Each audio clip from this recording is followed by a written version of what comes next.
మిత్రులందరికీ నమస్కారం. పులి కన్ను వైడ్ ఐ ఛానల్లోకి మీ అందరికీ స్వాగతం. రేవంత్ రెడ్డి గారు వీధి వ్యాపారుల విషయంలో ఒక నిర్ణయం తీసుకున్నారు. అది సమంజసమైనదేనా? దీని గురించి మాట్లాడుతున్నాను. దీని గురించి చర్చ చేద్దాం. హైదరాబాదులో దుర్గం చెరువు పక్కన ఇనార్బిట్ మాల్ ఉంటుంది. ఇటు పక్కన నాలెడ్జ్ సత్వా కంపెనీ వారి నాలెడ్జ్ పార్క్ ఉంటుంది. ఈ రెండింటిని కలుపుతూ ఒక రోడ్డు ఉంటుంది. ఆ రోడ్డు దుర్గం చెరువుకి ఆనుకొని ఉంటుంది. ఆ రోడ్డు పక్కన ఒక ఫుట్పాత్ ఉంటుంది. ఆ ఫుట్పాత్లో ఇనార్బిట్ మాల్ జంక్షన్ దగ్గర నుంచి నాలెడ్జ్ పార్క్ వరకు చివరి వరకు దాదాపు ఒక కిలోమీటర్ వరకు ఈ ఫుట్పాత్ ఉంటే ఈ ఫుట్పాత్ మొత్తాన్ని కూడా వీధి వ్యాపారులు ఆక్రమించి ఆ ఫుట్పాత్ మీద రకరకాల వ్యాపారాలు చేస్తున్నారు. ఈ రకరకాల వ్యాపారాల్లో ముఖ్యంగా అయినది ఏంటంటే ఫుడ్. అంటే వాళ్ళు ఆహారం, టిఫిన్లు, భోజనాలు, బిర్యానీలు వీటన్నిటిని అందిస్తూ ఉంటారు. వీటి మీద నేను వారంలో 4-5 సార్లు ఈ రోడ్లో వస్తూ ఉంటాను. మా ఇల్లు మైహోం భూజాలో ఉంటుంది. అయితే ఈ వారంలో 4-5 సార్లు ఇదే రోడ్లో నేను ప్రయాణం చేస్తూ ఉంటాను.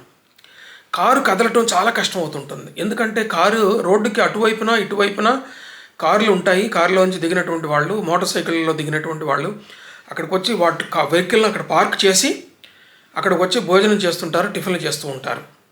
మనుషులతోటి, వెహికల్స్ తోటి రోడ్డు దాదాపుగా 30% వంతు ఆక్రమించబడుతుంది.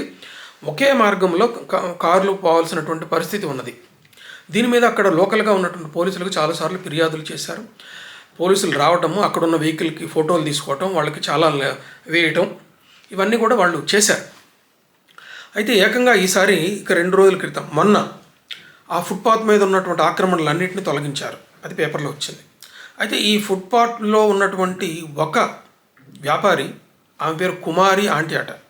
కుమారి ఆంటీ ఆ పేరు నాకు వివరంగా తెలియదు. కుమారి ఆంటీ అట. ఆమె ఆహారం చాలా బాగా ఉండటం కారణంగా ఈ సామాజిక మాధ్యమాల్లో ఆమె బాగా పాపులర్ అయిందని చెప్తారు. అయితే ఈమె సామాజిక మాధ్యమాల్లో పాపులర్ అయినటువంటి కారణంగా ఈమె హోటల్ని తీసివేసినట్టుగా ఆమె నాకు దాన్ని తీసేయటం వల్ల నాకు ఎంత నష్టం జరిగింది అని చెప్పి ఆమె సామాజిక మాధ్యమం ద్వారా ఆమె గోడును వెళ్ళబోసుకోవటం ద్వారా అది ముఖ్యమంత్రి గారి దృష్టికి వెళ్ళి వీధి వ్యాపారులు వాళ్ళకి రోజ్గార్ అదే, వాళ్ళకి ఉపాధి అదే, కాబట్టి ఆ షాపులన్నింటినీ పునరుద్ధరించండి అని చెప్పడం. అంతేకాకుండా నాకు వీలైనప్పుడు నేను సమయం చూసుకొని 2 రోజుల్లోనూ 3 రోజుల్లోనూ కుమారి ఆంటీ వాళ్ళ షాపుని నేను చూస్తానని కూడా అన్నారట. అయితే దీనివల్ల జరిగే పరిణామం ఏంటంటే ఈ వీధి వ్యాపారులకు మానసికంగా ఒక స్థైర్యం వచ్చేసింది. వాళ్ళకి మేము ఇట్లా వ్యాపారం చేసుకుంటే ట్రాఫిక్ తీవ్ర ఇబ్బంది కలిగినా కూడా మనకు వచ్చే ఇబ్బంది ఏం లేదు, ప్రభుత్వం మన వెనక ఉన్నది అనేటటువంటి ఒక గట్టి భావం వాళ్ళకి ఏర్పడింది. పోలీసులు అప్పటిదాకా వాళ్ళు చర్య తీసుకొని వాళ్ళకు వచ్చినటువంటి కంప్లైంట్లకు స్పందించి వాళ్ళ మీద, వ్యాపారుల మీద చర్య తీసుకొని వాళ్ళని తొలగించిన వాళ్ళ చేసిన పని వాళ్ళు ఏమనుకుంటారంటే ఇప్పుడు మేము చేసిన పని అంతా బూడిదలో పోసిన పన్నీరు అయిపోయింది కదా అని అనుకుంటారు.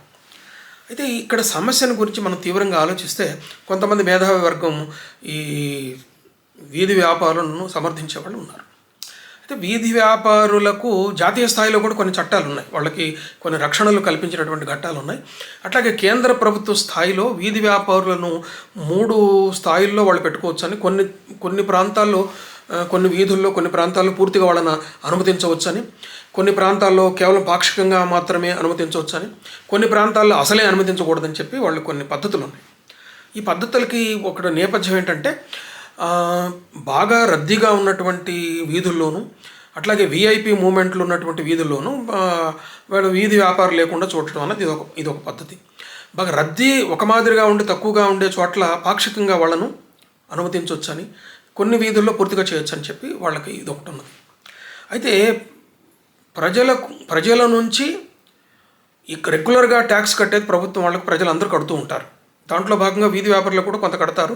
ఇంకా మిగతా మధ్యతరగతి వాళ్ళు, ఉన్నత తరగతి వాళ్ళు ఎక్కువ ట్యాక్సులు ప్రభుత్వానికి కడుతూ ఉంటారు. నేను కొన్ని ఉదాహరణలు చెప్తాను. చందానగర్లో ఒక రోడ్డు ఉన్నది. నేను చందానగర్లో దాదాపు 25 సంవత్సరాలు నివసించాను. చందానగర్లో మంజీరా రోడ్లో క్రమక్రమంగా డిమాండ్ పెరుగుతూ వచ్చింది. మంజీరా రోడ్లో ఈ రోజున మంజీరా రోడ్డు ఎలా అయిందంటే, మీకు బిహెచ్ఎల్ జంక్షన్ దగ్గర నుంచి మంజీరా రోడ్లో నడుస్తూ వస్తే చివరికి ఇక్కడ ఉన్నటువంటి ఆబ్కారీ పోలీస్ స్టేషన్ వరకు అట్లాగే ఆర్టీసీ కాలనీ వరకు కూడా రోడ్డు పూర్తిగా వీధి వ్యాపారుల మయం అయిపోయింది, వాళ్ళ చేతిలోకి వెళ్ళిపోయినట్టుగా అయిపోయింది. అది అటుపక్క కుడిపక్క ఎడం పక్క పూర్తిగా వాళ్ళు ఆక్రమించేసి అడుగడుగున వాళ్ళకి ఏదో ఒక షాపులు మనకు కనిపిస్తాయి, హోటళ్ళు కనిపిస్తాయి, ఫుడ్ కోర్టులు కనిపిస్తాయి. అట్లాగే హాకర్లు, పళ్ళు అమ్ముకునే వాళ్ళు, రకరకాల అమ్ముకునే వాళ్ళు, వాళ్ళని అదుపు చేసేవాళ్ళు కానీ ఎవరూ లేరు. అంతేకాదు వీధి వ్యాపారులు మాత్రమే కాకుండా చందానగర్ మంజీరా రోడ్లో మీరు చూసినట్లయితే షాపు ఫుట్పాత్కి అవతల షాప్ ఉంటుంది. ఆ షాపులో వాళ్ళు వాళ్ళ వస్తువులని, వాళ్ళు అమ్మే పదార్థాలను ఫుట్పాత్ దాటి రోడ్డు మీదకి, పావలా వంతు రోడ్డు మీదకి ఆక్రమించి వాళ్ళు వచ్చేస్తారు. వాళ్ళ షాపుకు ఉన్నటువంటి ప్రదేశం లోపల షాప్ ఎంత ఉందో అంత భాగాన్ని బయట పెడతారు. మీకు చందానగర్ రోడ్లో ముఖ్యంగా వెంకటేశ్వర స్వామి టెంపుల్ దగ్గర కానీ చాలా ప్రదేశాల్లో చందానగర్ రోడ్ మొత్తం కూడా ఇలా షాపుల వాళ్ళు సగం షాపుని బయట, దాదాపు షాపు వాళ్ళ లోపల ఎంత ప్లేస్ ఉందో అంత ప్లేస్ని రోడ్డు మీదకి తెచ్చి పెట్టినటువంటి ఘట్టాలు మనకు కనిపిస్తాయి. చాలాసార్లు కంప్లైంట్ చేయడం జరిగింది. పోలీసులు వస్తారు, ఒకసారి పోలీసులు వస్తారు, వీధిలో ఉన్న హోటళ్లను వీటన్నిటిని తీసేస్తారు, అక్కడ వాళ్ళు రూముల్లాగా కట్టిన డబ్బాలను ఎత్తుకొని పోతారు. ఇది జరిగిన తర్వాత మళ్ళీ వారం రోజుల్లో 4 రోజుల్లో పూర్తిగా యథాతథ పరిస్థితి వచ్చేస్తుంది. చందానగర్లో వెంకటేశ్వర స్వామి టెంపుల్ చుట్టుపక్కల అసలు సరస్వతి విద్యామందిర్ పక్కన రోడ్డు మీద ఒక ఫుట్పాత్ ప్రాంతాల్లో మొట్టమొదట్లో వాళ్ళు గుడికి వచ్చినటువంటి కార్లు, వెహికల్స్ పార్క్ చేసుకునేవాళ్ళు. ఆ తర్వాత ఎలా ఆక్రమించారు వీధి వ్యాపారులు అందరూ కూడా ఆ ప్రాంతం మొత్తం ఆక్రమించేశారు.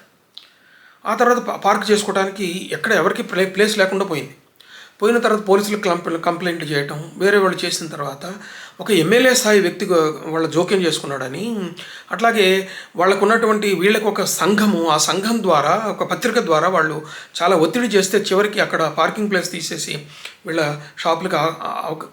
షాపులు పెట్టుకోవడానికి అవకాశం ఇచ్చారు. చాలా సందర్భాల్లో ఒక పందిర్లాగా కట్టి రేకుల్లాగా వేసి రోడ్డు మీదకి వచ్చినటువంటి ఆక్రమణలు కూడా చాలా జరిగినాయి. ఈ రోజున చందానగర్లో మంజీరా రోడ్లో కాలు కదపలేనటువంటి దుర్భరమైన పరిస్థితి ఉన్నది. వెహికల్ కదలదు. ఈ చివరి నుంచి ఆ చివరికి పోవాలంటే కనీసం 1/2 కిలోమీటర్ పోవాలంటే అరగంట పడుతుంది, కిలోమీటర్కి ఒక అరగంట పడుతుంది. ఇది పరిస్థితి. కాలు కదిపి సేఫ్గా ఎలా ఈ రోడ్లో నడవగలం అనే పరిస్థితి అక్కడ ఏర్పడింది. ఇది చిన్న ఉదాహరణ మాత్రమే. ఇలాంటి వీధులు ఎన్నో ఉన్నాయి. ఏం చేయాలి? ప్రభుత్వం ఎలాంటి చర్య తీసుకోవాలి? కౌన్సిలర్లకు చెప్పినా, ఎమ్మెల్యేలకు చెప్పినా ఫలితం లేకుండా పోతూ ఉన్నది. ఇలాంటి పరిస్థితుల్లో ముఖ్యమంత్రి స్థాయి వ్యక్తి వీధి వ్యాపారులను సపోర్ట్ చేస్తూ ఇలా వాళ్ళకు ఒక భూతం ఇవ్వటం అన్నది, దీన్ని ఎలా మనం చూడాలి? అయితే వీధి వ్యాపారులకు రోజ్గార్, వాళ్ళకు ఉపాధి అవసరం లేదా? వాళ్ళ ద్వారా కూడా ఎకానమీ చాలా జరుగుతుంది. వాళ్ళ ద్వారా అంతేకాదు, ఒక మధ్యతరగతి వాళ్ళకి, కింది తరగతి వాళ్ళ ద్వారా కొంత సౌకర్యం కూడా కలుగుతుంది. ఏంటి ఆ సౌకర్యం అంటే, వాడు హోటల్ లోపలికి పోయి కూర్చొని ఒక ఇడ్లీ ప్లేట్కి 50 రూపాయలు, ఇడ్లీ ప్లేట్ 100 రూపాయలు ఇచ్చి తినే బదులు వీధిలో దొరికేటటువంటి ఒక దాంట్లో 20 రూపాయలు ఇచ్చి ఇడ్లీ ప్లేట్ తినొచ్చు.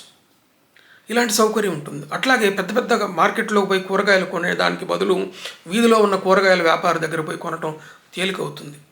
దీని ద్వారా కూడా కొంత ఎకానమీ జరుగుతుంటుంది, వాళ్ళ రోజ్గార్ జరుగుతుంటుంది. అయితే ప్రజల కష్టాలు తీర్చేది ఎవరు? వెహికల్స్ ఉన్నటువంటి వాళ్ళు, రోడ్డు మీద తిరగాల్సినటువంటి వాళ్ళు, వీళ్ళు ప్రజలే కదా. వీళ్ళు కూడా అధిక సంఖ్య, వీధి వ్యాపారులతో పోలిస్తే అధిక సంఖ్యలో ఉన్నటువంటి ప్రజలకు ఇబ్బంది కలుగుతూ ఉన్నది. 10% ఉన్న వీధి వ్యాపారులకు రోజ్గార్ దొరికితే 90% ఉన్నటువంటి ప్రజలకు నిత్యము కష్టంగా అవుతున్నాయి. అనునిత్యము బజార్లో నడవటం దుర్భరమైనటువంటి బజార్లో కారు నడపడం అనేది దుర్భరంగా మారిన పరిస్థితి మనకు కనిపిస్తుంది. ఇలాంటి సందర్భంలో ప్రభుత్వానికి ఉన్నటువంటి బాధ్యత ఏంటి? ఒక చందానగర్ శేర్లింగంపల్లికి సంబంధించి ఒక ఉదాహరణ చెప్తాను. వీధి వ్యాపారులందరికీ కూడా ఒక దుకాణ సముదాయాన్ని వాళ్ళు ఏర్పాటు చేశారు. శేర్లింగంపల్లిలో, చందానగర్లో వీధి వ్యాపారుల దుకాణ సముదాయం అని చెప్పి అక్కడ పెట్టారు. అలా పెట్టినట్టుగా మీకు ఒక బోర్డు కూడా కనపడుతుంది. కానీ ఈ వీధి వ్యాపారులు ఎవరు ఆ దుకాణ సముదాయం దగ్గరికి పోలేదు, మళ్ళీ వీధుల్లోనే ఉన్నారు. ఈ సమస్యను ఎలా పరిష్కరించాలి? ప్రభుత్వం దగ్గర స్పష్టమైనటువంటి పథకం ఉన్నదా? దీని గురించి ఆలోచించాల్సినటువంటి అవసరం ఉన్నది. ప్రతినిత్యము రోడ్లను ఉపయోగించుకొని క్షేమంగా, ఏ యాక్సిడెంట్ లేకుండా, వెహికల్కి ఇబ్బంది లేకుండా, వెహికల్కి రాపిడి లేకుండా పోవాలనుకునేటువంటి వాళ్ళ సౌకర్యాన్ని కూడా మీరు ఆలోచిస్తారా లేదా? ఈ విషయాలు ప్రభుత్వం వారి దృష్టికి మనం తీసుకొచ్చి మీరు ఒక బ్యాలెన్స్, ఒక సమతౌల్యాన్ని పాటించండి. వీధి వ్యాపారులు పట్టుకొట్టాలని చెప్పి ఎవరు చెప్పరు. వాళ్ళకి కావాలి, కానీ వాళ్ళని ఎక్కడ ఉంచాలి, ఎలా ఉంచాలి, వీధుల్లో ఏమాత్రం వాళ్ళని అంగీకరించాలి. ముఖ్యంగా జనసమ్మర్దం ఎక్కువగా ఉండి బాగా నడవలసిన ప్రాంతాల్లో వీధుల్లో వాళ్ళని ఎలా అనుమతించాలి. ఒక పక్క స్కూల్ ఉంటుంది, పిల్లగాళ్ళు బయటకు వస్తుంటారు, అక్కడే హాకర్లు ఉంటారు, అక్కడే ఉంటారు.